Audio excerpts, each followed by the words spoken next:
तो अभी हम कैलिफोर्निया में लॉस एंजलिस में हैं, जहाँ से हम लॉस वेगस जाएंगे। हमने टेक टूर प्राइवेट लिमिटेड की एक टूर ऑपरेटर से बस लिया है, जो 5.5 घंटे में हमें लॉस वेगस पहुँचाएगा। फिर लॉस वेगस से हम ग्रैंड कैनियन जाएंगे, फिर ग्रैंड कैनियन से वापस Las Vegas, then Las Vegas से वापस लॉस एंजलिस। तो यहाँ से लॉस एंजलिस से लॉस वेगस का सफ़र अराउंड 5.5 घंटा है। तो देखते हैं आज का ये सफ़र कैसा रहता है।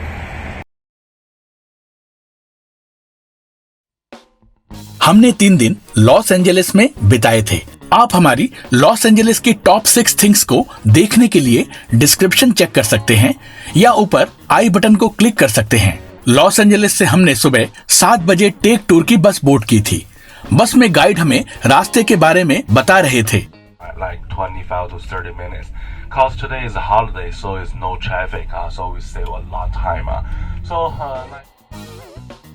करीब 2 घंटे की जर्नी के बाद हमें पहला ब्रेक दिया गया।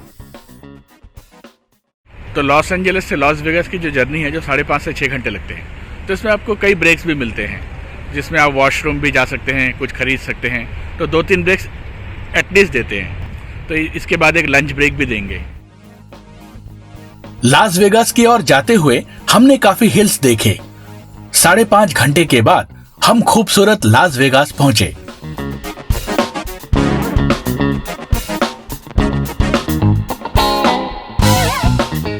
तो अभी हम लंच के लिए लॉस वेगास में ही चाइना टाउन में रुके हुए हैं। तो यहाँ पे काफ़ी ऑप्शंस हैं। तो इसके बाद हम अपने होटल में जाएंगे, जो टेक टूर्स द्वारा ही किया गया है। 15 मिनट बाद हम होटल पहुंचे। तो हम अपने होटल में भी पहुंच गए हैं। यहाँ से हम फिर 5:30 बजे निकलेंगे लास वेगास नाइट टूर करने। देखते हैं क्या निकलता है। कुछ देर आराम करने के बाद 5:30 बजे हम नाइट टूर के लिए निकल पड़े। लास वेगास की चमक रात को एक अलग ही लेवल की थी। रात को लास वेगास में बहुत से शोज होते हैं, जैसे dance, music, magic etcetera. Visitors चाहे तो इसका आनंद भी ले सकते हैं। इस टूर में सबसे पहले हमने फ्रीमॉन्ट स्ट्रीट को एक्सप्लोर किया, जहां की चकाचौंध ने विजिटर्स को हैरत में डाल दिया था।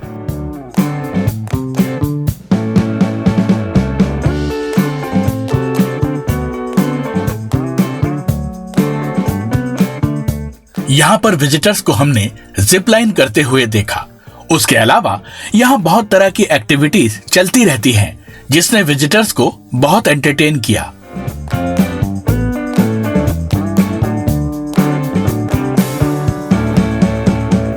करीब 1 घंटा यहाँ बिताने के बाद हमने सेकेंड अट्रैक्शन स्पीयर देखा, जिसके अंदर होलोग्राफिक और हाई डेफिनेशन मूवीज दिखाई जाती है।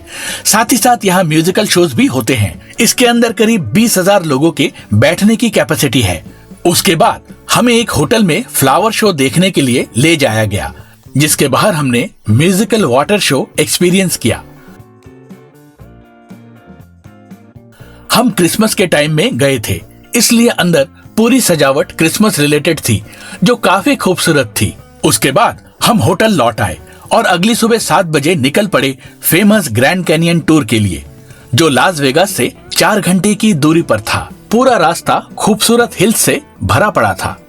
हमने ग्रैंड कैनियन वेस्ट का टूर लिया था, जो एरिजोना स्टेट में पड़ता है। ग्रैंड कैनियन में विजिटर्स चाहे तो हेलीकॉप्टर टूर भी ले सकते हैं। यहाँ पर आकर गाइड ने हमें यहाँ का प्रोसेस बताया। उसके बाद हमारी टिकट स्कैन की गई। ग्रैंड कैनियन जाने के लिए आपको यहीं से शटल बसेस मिल जाएंगी, जिनमें राइड फ्री होती है।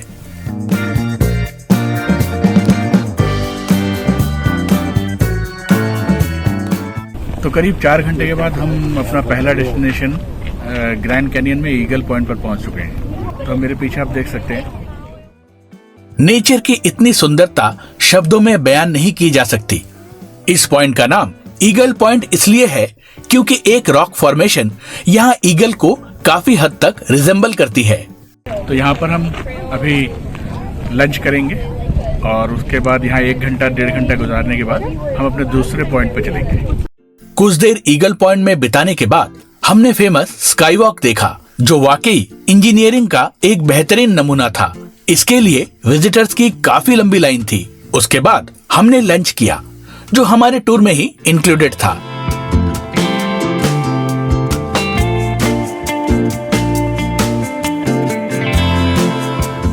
ईगल पॉइंट से 3 किलोमीटर की दूरी के बाद हम अभी गुआनो पॉइंट आए हैं। ये उससे भी कहते हैं कि थोड़ा सा और ऊंचा है।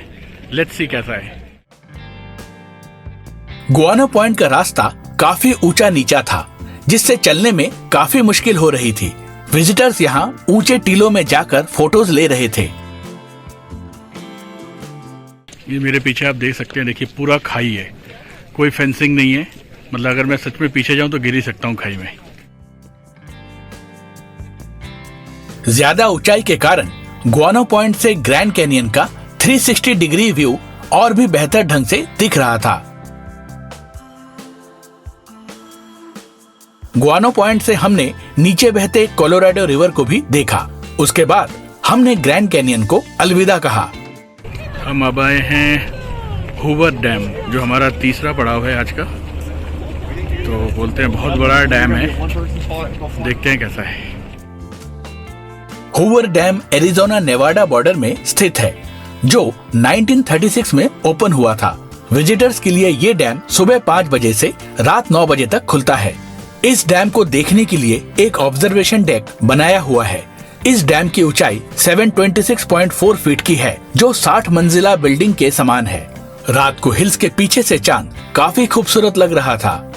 उसे देखने के बाद हम लास वेगास के होटल में लौट आए और अगले दिन चल पड़े वापस लॉस एंजलिस की तरफ, जहां हमने रास्ते में 7 मैजिक माउंटेन देखा।